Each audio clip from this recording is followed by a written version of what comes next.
Sevgili izleyiciler merhaba. Birazdan izleyeceğiniz videoda park ve bahçelerimizi, pencere ve balkonlarımızı ve asılı sepetlerimizi süsleyen ve yıl boyu çiçek açan sardunya çiçeğinin bakımı, çoğaltılması ve yetiştirilmesinde karşılaşılan sorunlar ve çözüm önerileri hakkında sizlere bilgi vereceğim. Bu yayını Ankara'daki Dallıoğlu Seracılık firmasından gerçekleştiriyoruz. Bize bu imkanı sunan Dallıoğlu Seracılık firmasına çok teşekkür ederim. 1. Sardunya için en uygun yer neresidir? Sardunyanın bol çiçekli olmasının sırrı 1. Bitkinin bol ışık alması, 2. Toprağının sürekli nemli olmasıdır. Sardunyanıza bol çiçek açtırmak istiyorsanız bitkinizi bol ışık alan bir yere koymanız ve aynı zamanda bulunduğu ortamın havadar olması gerekiyor. Bitkiniz bol ışık alır ve havadar bir ortamda olursa bol çiçek açar ve çiçeklerin ömrü uzun olur. Yaz aylarında aşırı sıcak ve yakıcı güneşten bitkilerinizi koruyun. Aksi takdirde yakıcı sıcak ve aşırı ışık çiçeklerin ömrünü kısaltır, yani çiçekleri çabuk soldurur. Sardunyalarınızı çok gölge bir yere koyarsanız 1. Ya çiçek açmaz, 2. Çiçek açarsa çiçek kalitesi düşük olur ya da çok az çiçek açar. 2. Sardunyaların sıcaklık isteği nedir? Sardunyalar 13 ile 27 derece arasında iyi gelişme gösterirler. Sakız sardunyaları özellikle aşırı sıcaktan ve kış aylarında soğuktan korumak gerekiyor. Kış aylarında sardunyaların bulunduğu ortamın sıcaklığının 7 derecenin altına düşmemesi gerekiyor. Sardunyalar yıl boyu çiçek açarlar. Özellikle Akdeniz bölgesindeki Antalya gibi, Mersin gibi, Adana gibi illerde sardunyalarınızı bahçenizde ya da balkonunuzda tutabilirsiniz. Ancak soğuk illerde sıcaklıklar 7 derecenin altına düştüğünden dolayı kış aylarında sardunyalarınızı iç mekana almanız gerekiyor. 3. Sardunyalar için en iyi toprak hangisidir? Sardunyalar için farklı toprak ya da toprak karışımları kullanabilirsiniz. 1. Tek başına torf kullanabilirsiniz. 2. %80 oranında torf ile %20 oranında perlit karışımını kullanabilirsiniz. 3. %70 oranında torf, %20 oranında perlit ve %10 oranında bahçe toprağı karışımı kullanabilirsiniz. Peki piyasada, yani pazarda satılan sardunyalarda hangi toprak karışımları kullanılıyor? Şimdi ben size bunu göstermek istiyorum. Bakın önümüzde birçok sardunya var. Hemen bir tanesinin toprağını size göstermek istiyorum. Bakın burada beyazlıkları görüyorsunuz. Burada da bu toprak karışımında da genellikle %10 ile 20 oranında perlit ve %80 ile 90 oranında ise torf karışımı kullanılıyor. Dolayısıyla siz de sardunya yetiştirmek istiyorsanız ya tek başına torf ya da %80-90 oranında torf ve %10-20 oranında perlit karışımı kullanabilirsiniz. Perlit bulamazsanız dere kumunu, dişli dere kumu kullanabilirsiniz. Ya da pomza varsa yine aynı şekilde pomza, perlit yerine pomza da kullanabilirsiniz. 4. Sardunyalar ne zaman ve ne sıklıkta sulanır? Sardunyalar toprağının sürekli nemli olmasını ister. Sardunyanın sırrı burada. Toprağının sürekli nemli olmasını ister. Ancak bu şu demek değil. Toprağını bolca sulayın, sürekli sulayın. Bu şekilde fazla da sularsanız bu sefer köklerde çürüme olur, hastalık meydana gelir. Onun için iki sulama arasında toprağın kurumasına asla müsaade etmememiz gerekiyor. Peki toprağın kuruyup kurumadığını nasıl anlayacağız? Bu çok basit. Şöyle yapacaksınız sevgili izleyiciler. Sardunyanızın saksını alacaksınız. Sulama öncesinde bakın şu şekilde parmağınızı toprağa sokacaksınız. Toprağa bu şekilde parmağınızı soktuğunuzda nem hissediyorsanız sıkıntı yok. Ancak kurumasına asla müsaade etmeyeceksiniz. Dolayısıyla iki sulama arasında sardunyanın toprağının kesinlikle kurumasına müsaade edilmemesi gerekiyor. Sardunyaları iki farklı yöntemle sulayabiliriz. 1. Sardunyalarınızı üstten sulayabilirsiniz. Ve tavsiye edilen ve doğru olan da üstten sulamak. İkincisi ise bir leğenin içerisine su koyup içerisinde bitki olan saksınızı leğenin içerisine yerleştirebilirsiniz. Eğer ikinci yöntemde, yani leğenin içerisinde saksılarınızı sürekli bu şekilde sularsanız bu kez toprağınızın üst kısmında bir beyazlık, yani tuzluluk oluşur. Onun için sizlere tavsiyem sardunyalarınızı genellikle üstten sulamanız gerekiyor. Sardunyaların kış aylarında gelişimi daha yavaş olur. Özellikle Akdeniz bölgesinde kış ayları daha ılıman geçtiği için bitkiler yine çiçek açmaya devam ederler. Ancak kışları soğuk geçen illerde sardunyalar kış aylarında ya az çiçek açar ya da çok geç çiçek açar. Bu nedenle kış aylarında sardunyalarınıza daha az su vermeniz gerekiyor. 5. Sardunyalara hangi gübreler verilir ve ne sıklıkta gübre vermemiz gerekiyor? Daha önceki birçok videomda ifade ettiğim üzere genellikle salon çiçeklerinin gübrelenmesinde en fazla tavsiye ettiğimiz gübre 20-20-20 artı mikroelement. Bu gübre nasıl bir şeydir diye sorduğunuzda bakın size bunu göstermek istiyorum.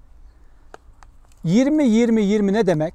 Bu gübre %20 oranında azot, %20 oranında fosfor ve %20 oranında potasyum içeriyor demek. Me demek mikroelement içeriyor demek. Nedir bunlar? Demir, mangan, bor, çinko gibi gübreler içeriyor demek. Bu gübre nasıl bir şeydir? Baktığımız zaman bakın gübremiz toz halde yeşil renkli bir gübre. Farklı markalarda farklı renkler olabiliyor. Bu gübreyi nasıl kullanabiliriz? Sardunyalarda 20-20-20 gübresini 1 litre suya 1,5-2 çay kaşığı oranında kullanmanızı tavsiye ediyoruz. Öncelikle 1,5-2 çay kaşığı gübreyi alacaksınız ve 1 litre suda erittikten sonra daha sonra bitkinize üstten sular gibi gübreli suyu vereceksiniz. İkinci gübremiz 16-8-24 yani potasyum içeriği yüksek olan gübre kullanın. Sevgili izleyiciler size çok önemli bir bilgi vermek istiyorum. Sardunyalarda 2 tane besin elementi çok önemli. Bunlardan birisi potasyum, ikincisi kalsiyum. Çiçeklerinizin bol açmasını, çiçeklerinizin büyük açmasını ve çiçeklerinizin ömrünün uzun olmasını istiyorsanız mutlaka potasyum ve kalsiyum içeriği yüksek olan gübreler kullanın. 16-8-24 potasyum içeriği yüksek olan bir gübre. Bunu da yine 1 litre suya 1,5 ile 2 çay kaşığı oranında suya karıştırıp eritip kullanabilirsiniz. Peki ne sıklıkta kullanmamız gerekiyor? Sardunyalarınıza her 7-10 günde bir gübre verebilirsiniz. Peki hocam ben 16-8-24'ü bulamadım, 20-20'yi bulamadım. Bunun yerine evde yapabileceğimiz doğal çözümlü bir gübre var mıdır? Var sevgili izleyiciler. Daha önce YouTube kanalımda sizlere bu konuda çok fazla bilgi verdim. Bildiğiniz üzere muz kabukları kalsiyum, fosfor ve magnezyum açısından zengin. Muz kabuğunu 2 farklı şekilde kullanabilirsiniz. 1. Muz kabuğunu bir kavanozun içerisine koyup, içerisine su koyup kavanozun kapağını kapattığınızda birkaç gün bekletebilirsiniz. Çok uzun süre beklettiğimizde sineklenme yapıyor. Onun için birkaç gün bekletmeniz gerekiyor. Sadece bir gün beklettiğinizde muz kabuğundaki besinler suya geçmez. Onun için en az birkaç gün bekletmeniz gerekiyor. Birkaç gün sonra içerisinde muz kabuğu olan muzlu suyu nasıl kullanacağız? Sevgili izleyiciler, kavanozun kapağını açın, muzun kabuğunu çıkartın ve daha sonra bir sardunyaya yani şu şekilde bir saksı sardunyaya içerisinde muz suyu olan sudan bir su bardağı verebilirsiniz. Bir saksıya bir su bardağı muz suyu verebilirsiniz. İkinci bir yöntem, daha önce bunu YouTube kanalımda paylaştım, muz çayı. Muz çayının nasıl yapıldığını YouTube kanalımdan izleyebilirsiniz. Öncelikle güneş altında kurutun ya da fırında kurutabilirsiniz. Daha sonra muz kabuklarını blenderdan geçirin, öğütün ve daha sonra bildiğimiz içtiğimiz siyah çayı demler gibi muz çayını demleyin ve 1 litre suya 1 çay bardağı muz çayını koyun ve yine aynı şekilde 1 çay bardağı muz çayıyla beraber sardunyalarınızı gübreleyebilirsiniz. Bildiğiniz üzere yumurta kabukları kalsiyum bakımından zengin. Yumurta kabuklarını kaynatıp suyunu sardunyalarınıza verebilirsiniz ve sardunyaların kalsiyum ihtiyacını bu şekilde doğal bir yolla ya da doğal bir çözümle karşılayabilirsiniz. 6. Sardunyalar budanır mı? Budanırsa budama nasıl yapılır? Sardunyalarınızda bol dal ve bol çiçek almak istiyorsanız mutlaka budama yapmayı size tavsiye ediyoruz. Peki budama nasıl ve ne zaman yapılır? İlkbaharda havalar ısınmaya başladıktan sonra ve sürgünler yaklaşık 10 santimetreye ulaşınca sürgünlerin ucundan 1-2 santimetrelik kısmı kesip atarsanız dallanma artar ve bu şekilde çiçeklenmeyi artırabilirsiniz. İkinci olarak sevgili izleyiciler, çiçeğinizin sürekli açmasını ve bol açmasını istiyorsanız bakın bu şekilde üzerinde açmış ve solmuş çiçekler var. Bu çiçekleri saksıda ve bitkinin üzerinde bırakırsanız çiçeklenmeyi geciktirir. Bunları ne yapmamız gerekiyor? Bunları ister şu şekilde elinizle kırabilirsiniz. Bakın şu şekilde göstereyim size. şu şekilde elinizle koparabilirsiniz. Ya da makas kullanarak da bu şekilde açmış ve solmuş çiçekleri alabilirsiniz. Başka ne yapmamız gerekiyor? Bakın bitkinin üzerinde sararmış yapraklar var. Bu sararmış yaprakların da mutlaka koparılması gerekiyor. Bir başka bitkide örnek verecek olursak, bakın şu bitkimize baktığımız zaman bu bitkinin altlarında çok fazla sararmış yapraklar var. Ne yapmamız gerekiyor? Bu sararmış yaprakların, sararmış, kurumuş yaprakların bu şekilde mutlaka uzaklaştırılması gerekiyor. Bitkinin hem havalanması hem de bu sarı yaprakların ileride hastalıklara yol açmaması için bunların mutlaka bu şekilde elle koparılıp uzaklaştırılması gerekiyor.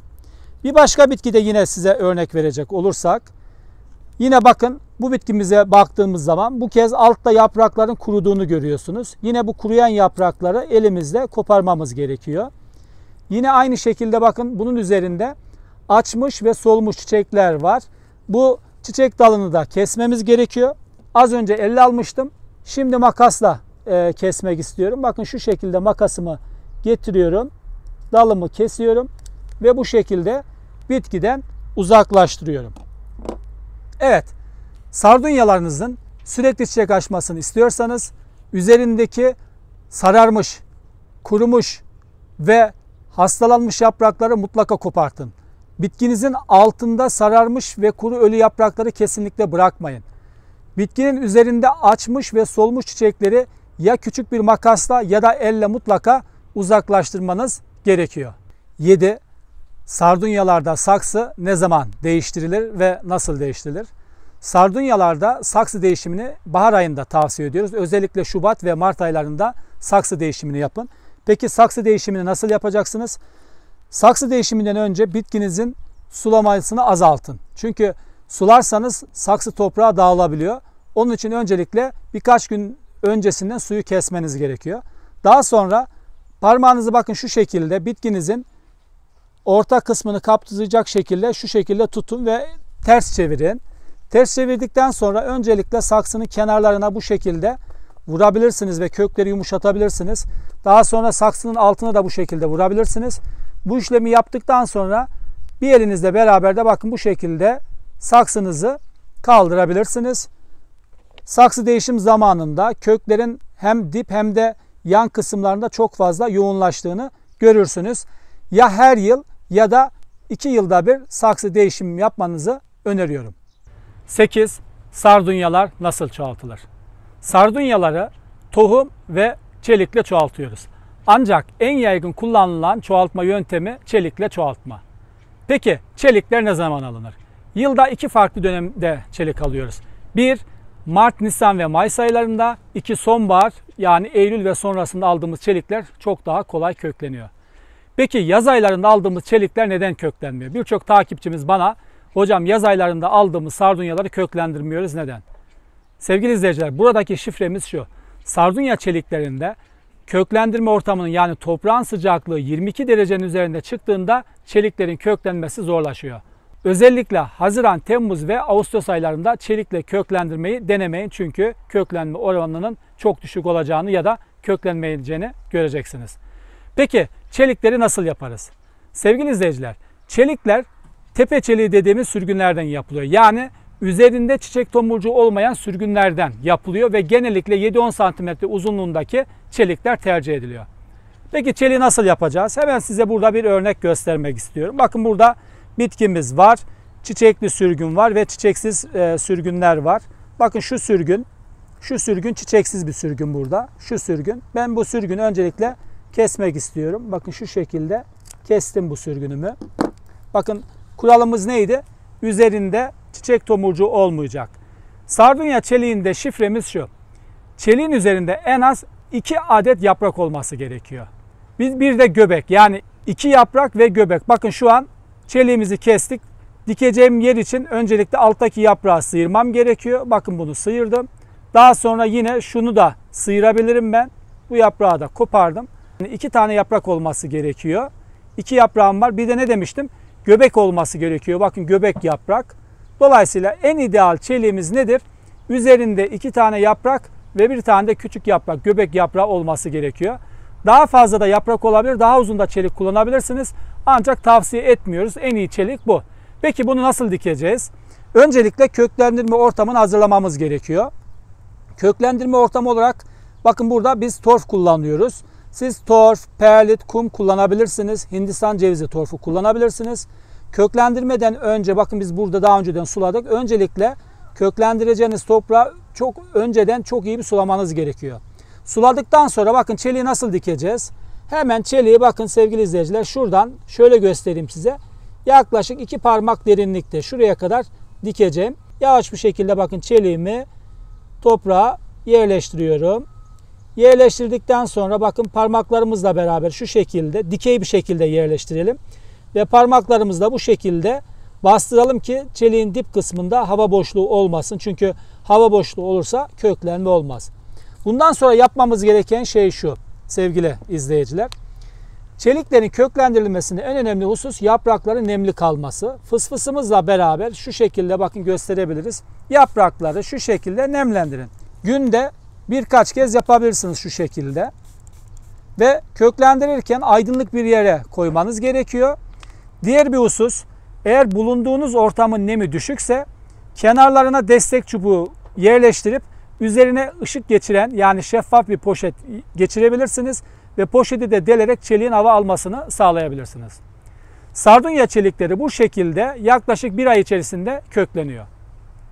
Çelikle köklendirilen sardunyalar genel olarak 1 ile 2 ay arasında çiçeklenme gösterirler. Itır yani kokulu sardunyalarınızı, sakız sardunyalarınızı ve diğer yaygın ortanca çiçeğine benzeyen zonale dediğimiz ya da hortorum dediğimiz sardunyalarınızı bu şekilde çelikten kolaylıkla köklendirebilirsiniz. Sardunya çeliklerini köklendirirken hormon kullanmanıza gerek yok. Ancak hormonunuz varsa kullanabilirsiniz. Çünkü hormon köklenmeyi daha hızlandırır ve daha kısa sürede köklenmeyi sağlar. 9. Sardunyalarda en fazla karşılaşılan sorunlar nelerdir ve bu sorunların çözümleri nedir? Birinci olarak sardunyada en çok karşılaştığımız sorun sardunyaların çiçek açmaması. Peki sardunyalar neden çiçek açmaz? Bunun 2 tane nedeni var. 1. Bitkiniz yeterince ışık almıyordur. 2. Bitkinizin besini azdır. Gübre vermeniz gerekiyor. İkinci sorun, sardunyada bol yaprak var ancak yine çiçek açmıyor. Sardunyanız bol yaprak yapıyorsa yine bitkiniz çok az ışık alıyor demektir. Ya da bitkinize çok fazla aşırı azotlu gübre veriyorsunuz demektir.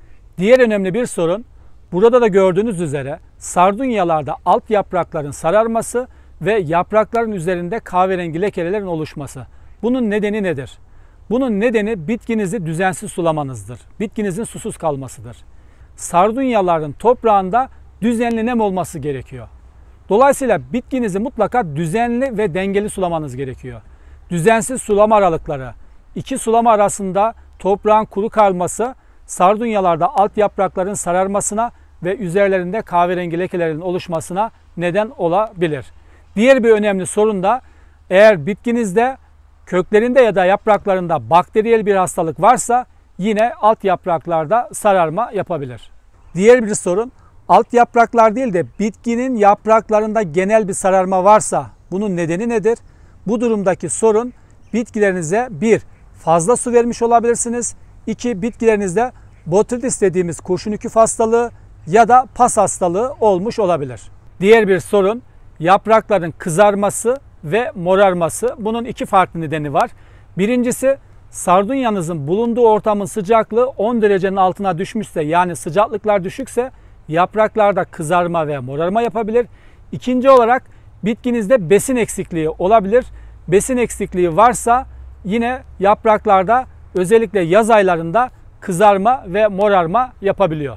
Sardunyalarınızda burada da gördüğünüz üzere yaprak sayısı az ve boğum araları uzunsa bunun nedeni nedir? Bunun nedeni bitkiniz yeterli ışığı almıyor ve çok gölge ortamdadır. Bunu önlemek için bitkinizi mutlaka bol ışık alan bir yere koymanız gerekiyor. Sardunyada karşılaştığımız diğer önemli bir sorun köklerin çürümesi. Peki kökler neden çürür? Bitkinizi çok fazla suluyorsanız köklerde mantar hastalık olur ve kökler çürür. Sardunyalar havadar ortamı sever. Sardunyaların bulunduğu ortam havasız ve nemi yüksek ise 1. Çiçeklerin ömrü kısalır. 2. Çiçeklerde botrytis ve pas dediğimiz mantarlı hastalıklar gelişir. Beni izlediğiniz için teşekkür ederim. YouTube kanalıma abone olmayı, videoları beğenerek paylaşmayı unutmayalım. Sorularınızı videonun altındaki yorum kısmına yazarak ya da sosyal medya hesaplarımdan bana ulaştırabilirsiniz. Beni ayrıca Facebook Soner Kazaz ve Instagram Soner Kazaz isimli sosyal medya hesaplarımdan takip edebilirsiniz. Facebook'ta Çiçek Bakımı ve Yetiştiriciliği isimli grubum var. Sizleri aynı zamanda bu gruba katılmaya davet ediyorum. Yeni bir video yayınladığımda haberiniz olsun istiyorsanız abone olmayı ve küçük zil işaretine tıklayıp bildirimleri açmayı unutmayınız. Hoşça kalın, sevgiyle kalın.